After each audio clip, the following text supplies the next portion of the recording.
Hello guys, welcome to Checkmate City. Today we are going to see the most aggressive opening of chess, which is King's Indian defense. So the game starts with 1 d4 followed by knight f6 followed by c4 and g6. It is the King's Indian setup. Black has the knight on f6 and pawn on g6 just to play bishop g7 and castles on king side and going to open the center with d5 and c5. So this is the basic idea behind the King's Indian setup. Here white replay with f3 followed by d5 opening the center and c takes d5 followed by knight takes d5. So white play the move e4. He just controlled the 4 squares in the center, right? So as black we play the move knight to b6. If we play knight f6 then e5 would be something irritating, right? So here white play the move knight c3, which is a developing move, and black play bishop g7 followed by bishop e3 and castles. These are the normal developing moves.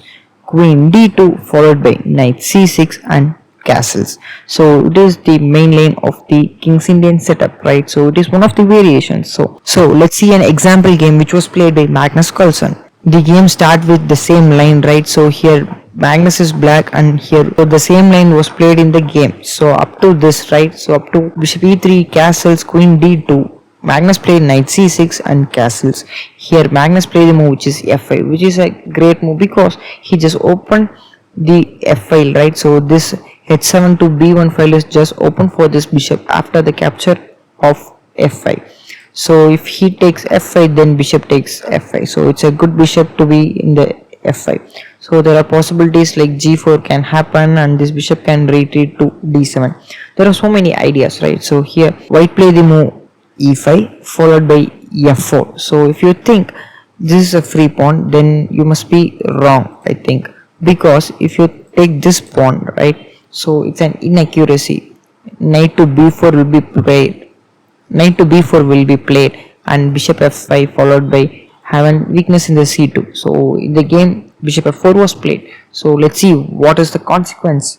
Knight b4 followed by bishop e3, right? So here black played the move a5. He's going for this c1 king, right? He's going to open this diagonal, right? So he's going to open this file, right? So this a file is going to be open for this a rook, right? Here white play the move knight f3, which is a not great move because he just put his knight on this corner and he thinks that he's going to bring the knight on f4. But knight e2 to knight f4 was a good idea because developing your knight to a good square rather than these corner squares.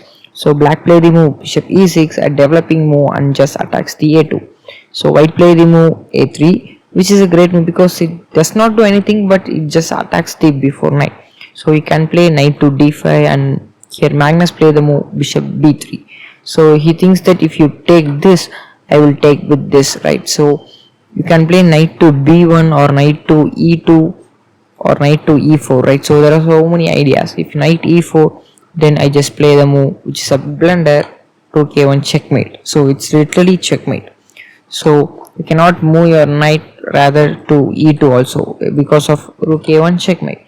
So you need to play knight to b1 and you will lose this rook, right? So black can take the rook but instead he play knight d5. So this is the variation engine suggests, right? So you can attack this bishop and you can just play c5 in the future just to open this file for this rook, or you can even play like rook to d8, or you can play queen d7 and queen c6. So there are so many ideas. After bishop to b3, white play the move rook e1, which is not a great move because in this position the good move was king b1, right? So you just give up this rook, which is a brilliant move because you just give up this rook and you just take. It's a 0.5 plus for white because you have a good structure. You have two bishops and two knights.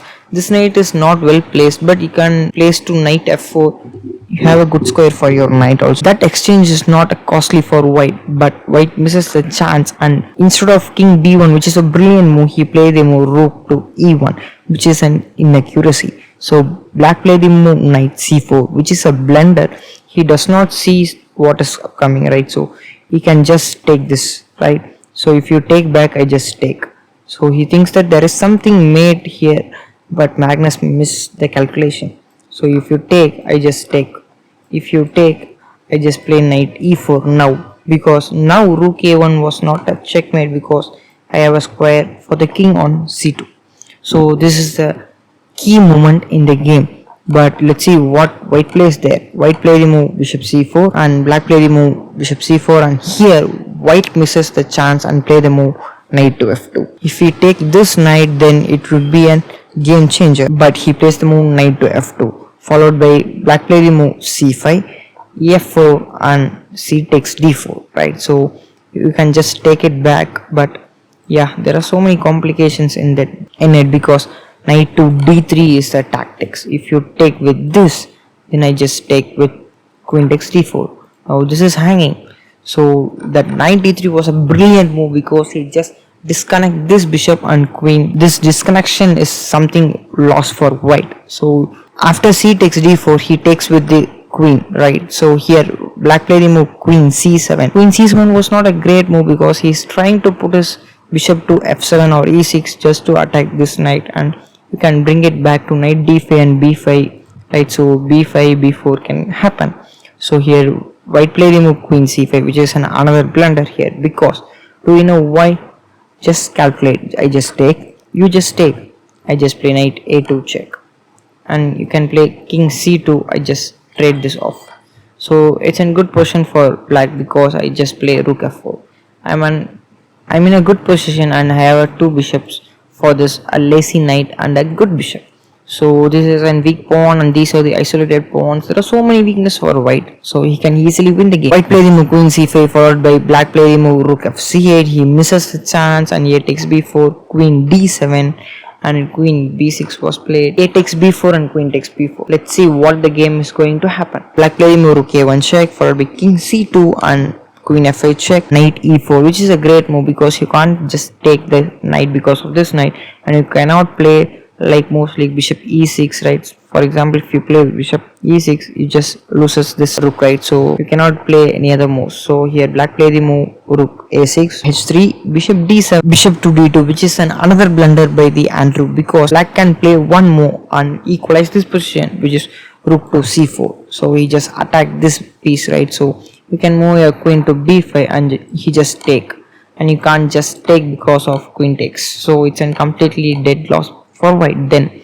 So here rook c4 was a great move. Magnus plays it, and here white play the another blunder, which is queen takes e7. He's going for the greedy pawn, right? So here black play the move bishop e4 check followed by king d1 followed by bishop d3. He just misses it because you can just play the move bishop c2, king e2, and queen to d3, king f2 followed by queen d2, right? So it's a completely winning for black, but he misses the bishop c2 and play bishop d3. Why? Because he's going to mate on a1, he thinks, but there is an tactics here. You can find out, right? So I play the move queen d8 check followed by bishop f8, and here the only move for white would be bishop c1 to save the match, right? So you cannot deliver this a1 mate, and black can play rook takes c3 if you take this back, right? So if you take this back, I just play bishop to c4, just going to come up with bishop b3. So that rook c3 was another brilliant move. There are so many brilliant moves in this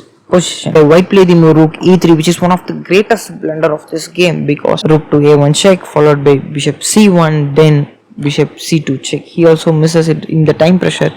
King e2 followed by rook f4, rook f3 followed by rook takes f3, g takes f3 followed by bishop b3 and bishop h6, which is the final blunder. Bishop h6, which is the final blunder because he thinks that he is going to trade this off, right? So black played the move bishop c4 check followed by king f2 and rook takes h1. So it's completely lost for white. White played the move knight e4, and here black played the move rook h2 check followed by king g1 and rook h1, which is a brilliant move again, because if you take that rook, I just play the queen h3 and followed by mate. So here king g2 was played followed by queen takes h3 is going to be mate in few moves. If you play king f2, then I'm going to mate with rook f1 followed by king e3, queen f3 followed by king d2, rook d1 and king c2 and queen b3. So it's going to be a checkmate in few moves. After queen takes h3, white resigns. So this is a game which was played by Magnus. I think you understand the King's Indian defense well. If you like this video, subscribe to Checkmate City for more videos.